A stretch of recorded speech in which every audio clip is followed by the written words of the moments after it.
Kanisani kuna uzima, kanisani kuna matumaini, kanisani kuna uponyaji, kanisani kuna badiliko. Kanisani utapokea jambo ambalo unalolihitaji katika maisha yako. Hakuna kitu kizuri kama kusikia neno la Mungu.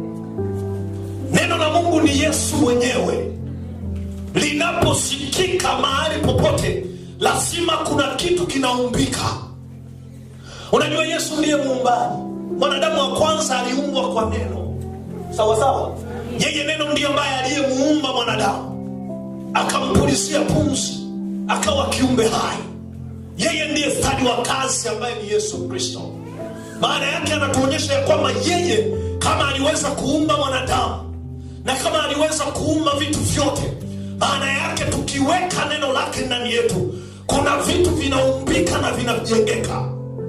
Lakini ukikaa mbali na neno la Bwana, maana yake utakosa vyote.